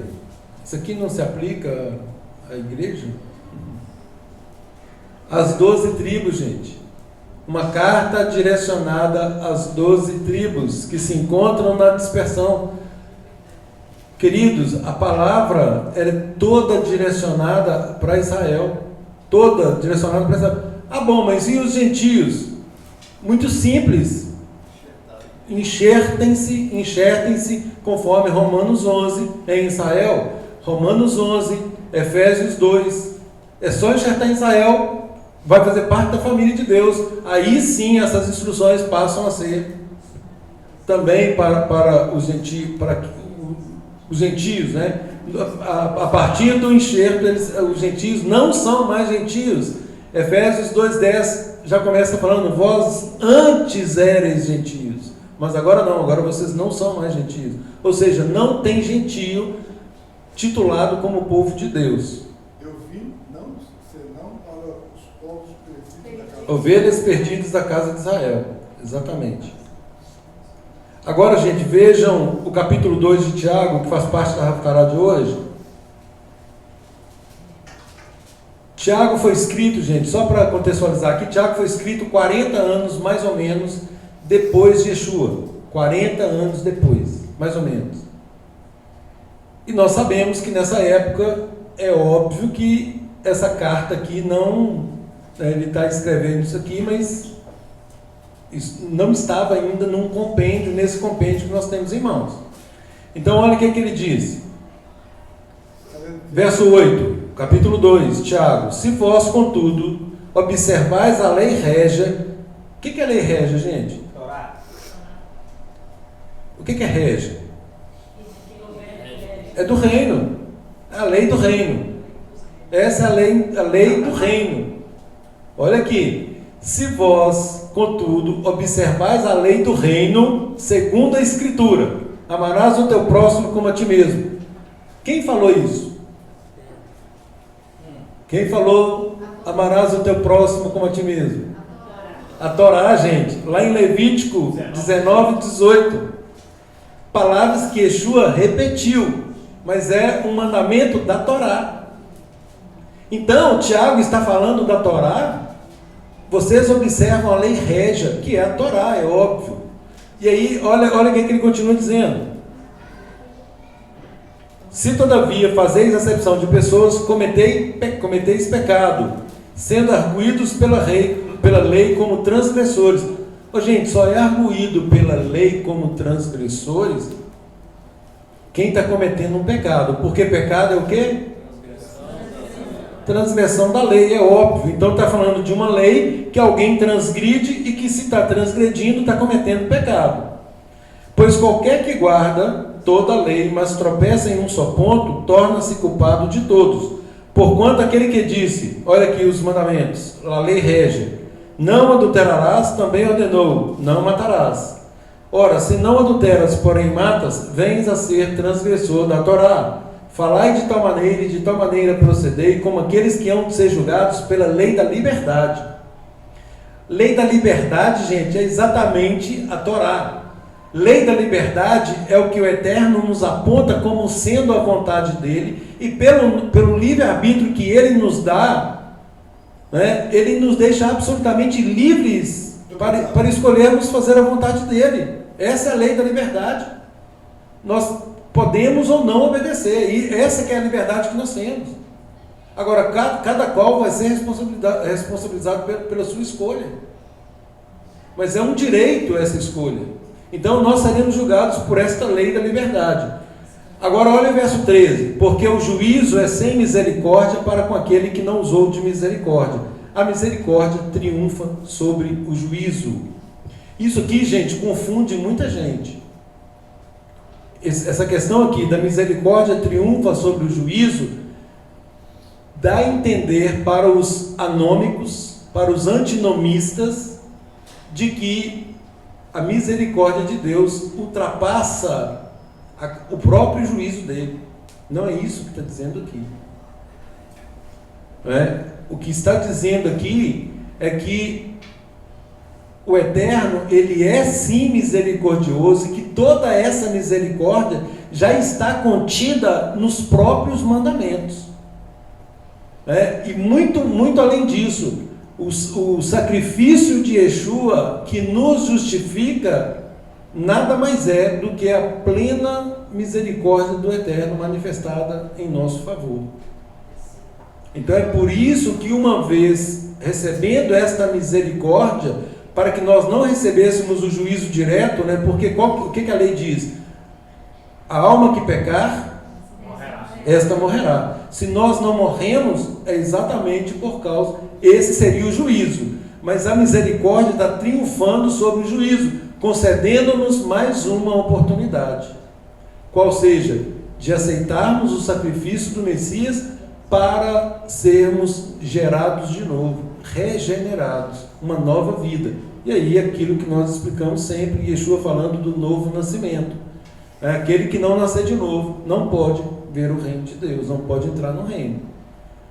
Porque perpassa por todo esse processo. Então aqui nós temos 40 anos depois, Tiago, não é Tiago também, tá, gente? O nome correto aqui é Jacó. Tiago nomeou-se aqui por causa do rei James, colocou Tiago, está tudo errado. O nome aqui é Jacó. Então, 40 anos depois, falando da Torá, falando da lei régia, e chamando a nossa atenção para a questão do antinomismo, para que nós não caiamos nessas falácias aí que vêm se apregoando. Queridos, indo para o final, eu quero só falar um pouquinho aqui dos mandamentos, voltando lá para Êxodo agora 20, 19 e 20, vou direto para os mandamentos. O primeiro mandamento, queridos, é o Eterno se identificando como o único Elohim, como o único Deus. O segundo mandamento,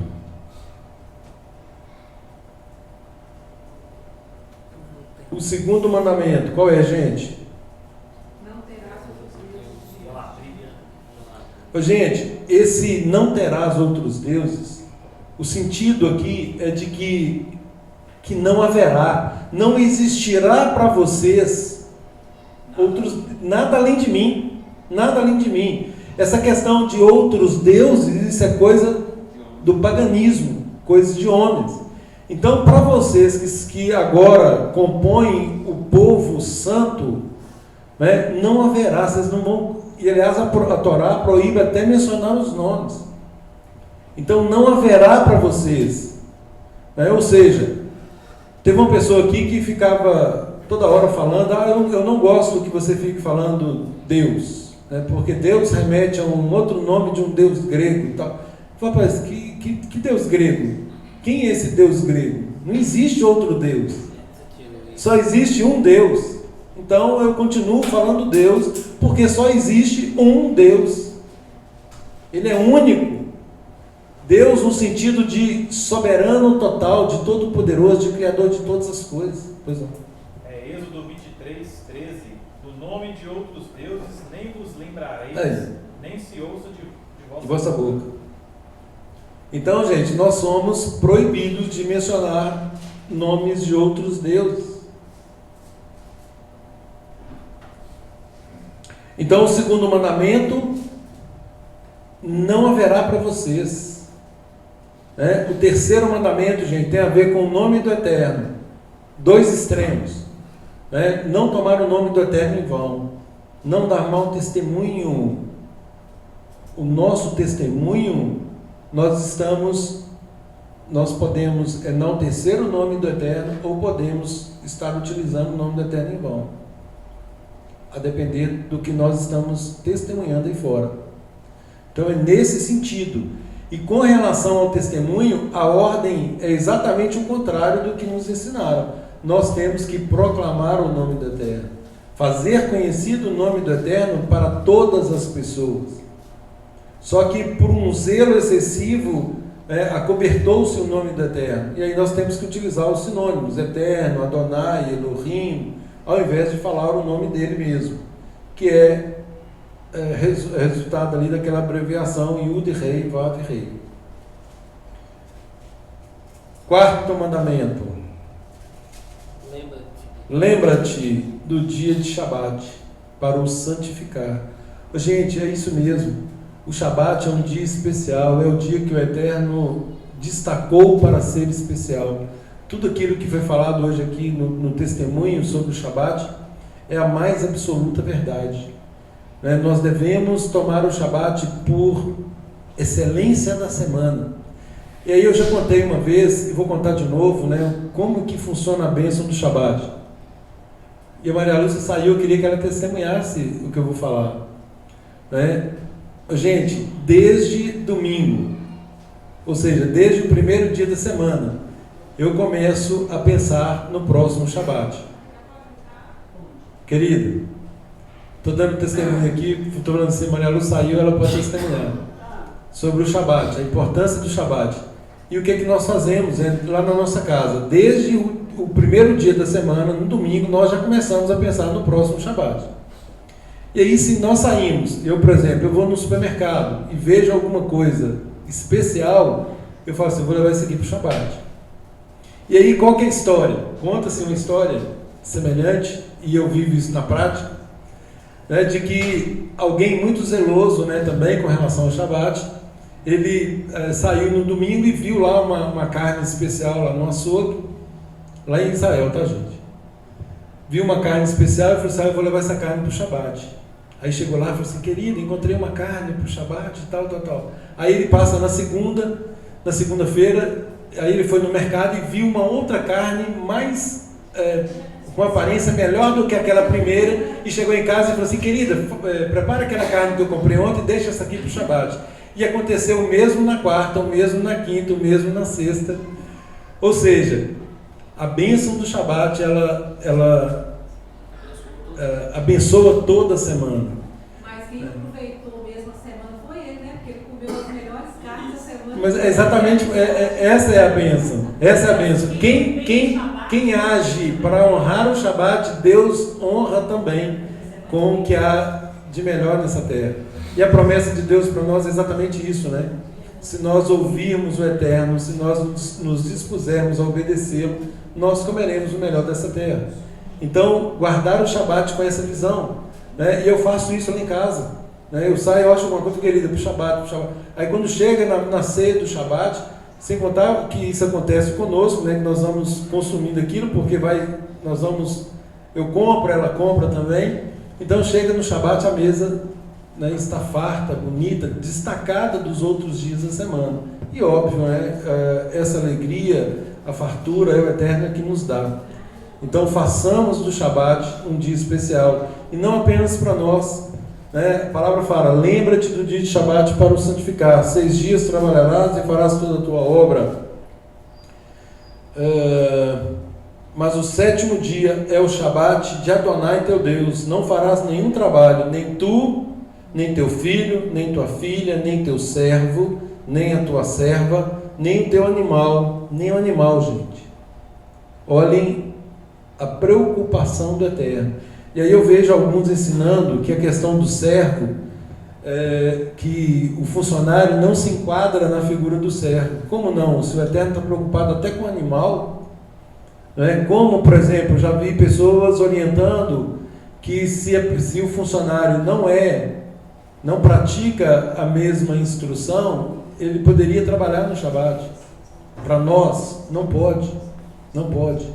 Ele está sim na condição de servo, porque ele está debaixo da nossa autoridade. Vocês já pensaram? Eu tenho um negócio e eu tenho lá pessoas que não têm nenhum compromisso com a Torá e estão trabalhando para mim. Surge um problema lá, a quem que eles vão chamar? Então eu vou ter que me preocupar com aquilo, sair do descanso do Shabat, da conexão, da comunhão do Shabat para resolver um problema de trabalho que eu estou proibido de fazer. Está relacionado com o 3º mandamento, né? Exatamente, testemunho. E outra, se somos uma nação sacerdotal para ensinarmos isso para as outras pessoas, o que eu estou ensinando para essas pessoas, afinal de contas? Eu estou ensinando a transgredir. Não faz nenhum sentido isso. Lembrando que não é peso nenhum trabalhar no primeiro dia da semana. Não, e outra, é um mandamento mais fácil de ser cumprido, de honrar o Shabat, e trabalharmos os outros 6. E aí eu volto a dizer um mandamento de dupla face, tá? Só pode usufruir do Shabat quem labora, quem trabalha os 6 dias. Então, nem o teu animal, nem o forasteiro das tuas portas para dentro. Você está recebendo uma visita. Alguém de fora não vai trabalhar. Você está dentro da sua casa. Na sua casa, gente, você manda. Na sua casa você manda. Porque em 6 dias fez Adonai os céus, a terra, o mar e tudo que neles há. E ao 7º dia descansou. Por isso Adonai abençoou o dia de Shabat e o santificou. Santificar, gente, é separar. Ele separou, acabou. E lá em Levítico 23 ele diz textualmente: essas são as minhas festas, santas convocações. A primeira delas é o Shabat. Honra teu pai e tua mãe, para que se prolongue os teus dias na terra que Adonai teu Deus te dá. Isso aqui eu vou falar mais como um conselho para os pais. É claro que eu penso, que todos nós temos a concepção do que seja honrar o nosso pai e a nossa mãe. Eu não tenho mais o meu pai. Meu pai é falecido, mas eu tenho a minha mãe. Eu tenho feito o que eu posso para honrá-la. Então eu sei esse conceito. Agora, o que eu vejo aqui na sinagoga? E aí agora é para os pais. Vocês têm o dever de ensinar os seus filhos a honrá-los. Os seus filhos, eles precisam obedecer esse mandamento. Agora, eles só vão obedecer se vocês ensinarem. Cada pai, cada mãe aqui. Ensinar a honrar. E aí eu vejo o filho que já está comandando pais aqui. Cuidado. Não brinquem com isso. Não deixe passar. A liderança é rigorosa nisso, eu acho que é um excesso. Gente, me escutem, porque eu estou falando da Torá. A palavra fala que a disciplina, ela livra a alma do filho de vocês do inferno, da perdição. Então não brinquem com isso, não negligenciem, não façam de seus filhos pequenos deuses, não deixe eles agredirem vocês. Nunca. Repreenda de forma severa se isso acontecer. Nunca, jamais permita que o filho se dirija a vocês com falta de respeito. Agora, cabe a cada pai aqui ensinar esse mandamento para os seus filhos. Porque isso tem a ver com longevidade, vida longa. E se vocês, pais, não fizerem isto, vocês estão comprometendo o tempo de vida dos seus filhos aqui nessa terra. É só para vocês tomarem um choque de realidade. Né? Porque depois acontece alguma coisa e não aconteceu. Né? São pais que estão idolatrando filhos.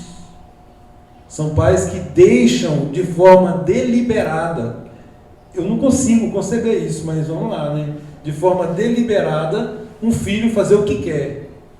Fazer pirraça, deitar no chão e jogar objeto no pai ou na mãe, ou xingar o pai e a mãe. Gente, isso não cabe.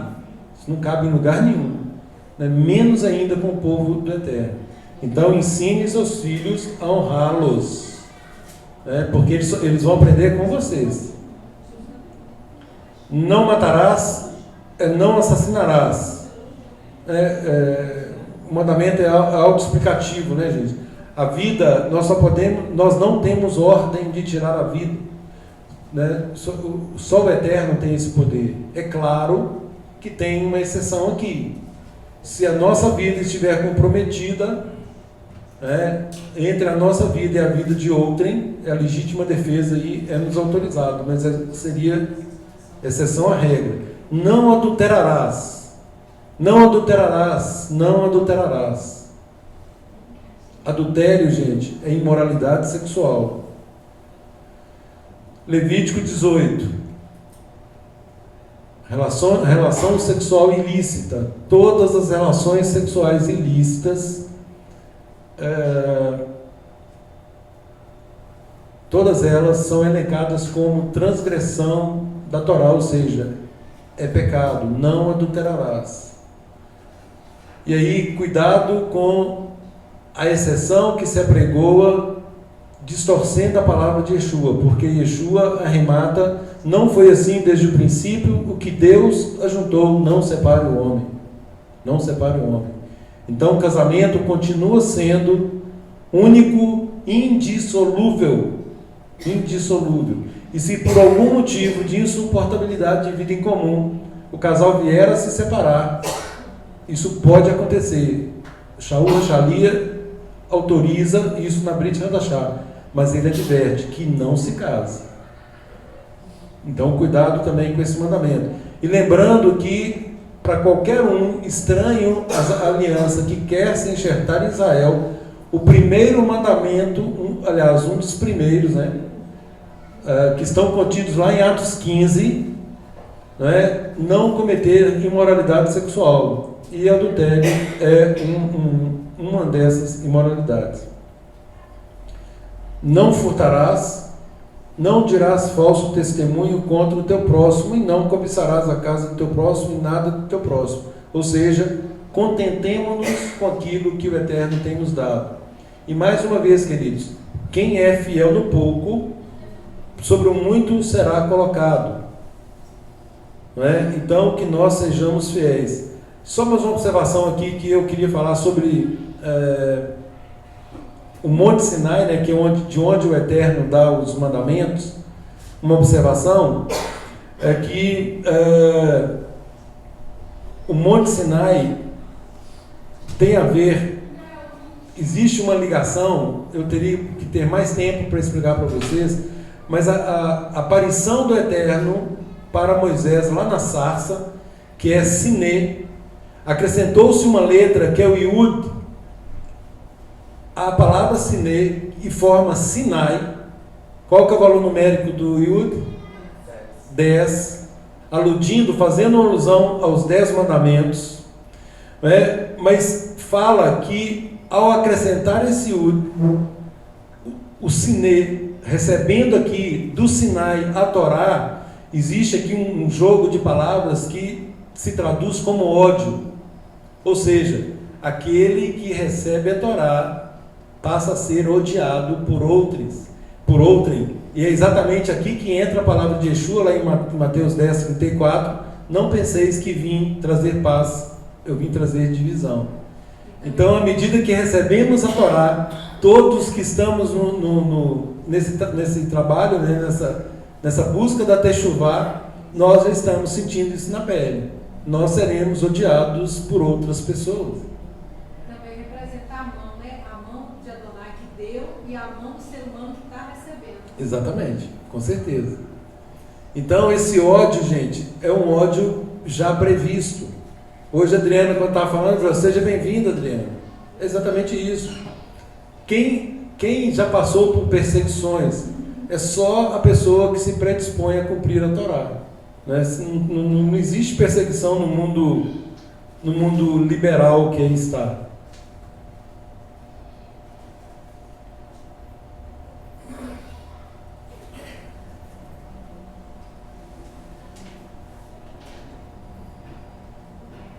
E eu termino, queridos, com o verso que está em Lucas 17:10, falando da nossa diligência, falando do cuidado, falando do nosso zelo para com a Torá, para com o Eterno, para com o corpo de Yeshua. Eu quero que os irmãos leiam Lucas 17:10. Quem achar pode ler, por favor. Assim também vós, depois de haveres feito quanto vos foi ordenado, dizei: somos servos inúteis, porque fizemos apenas o que devíamos fazer. Então, queridos, se nós fazemos só aquilo que nos é ordenado, né, podemos declarar: somos servos inúteis.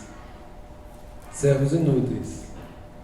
Porque fizemos somente o que devíamos fazer. Isso é o que? Isso é um chamamento para irmos além, para fazermos muito mais do que nos é ordenado fazer. E aí é o que Yeshua fala: se a vossa justiça não exceder. Como que é, gente? Em muito. Não é só exceder, não. Se a vossa justiça não exceder em muito a dos escribas e fariseus, diga-se, versados na Torá, pessoas zelosas na Torá, se a nossa justiça não exceder em muito a deles, jamais entraremos no reino.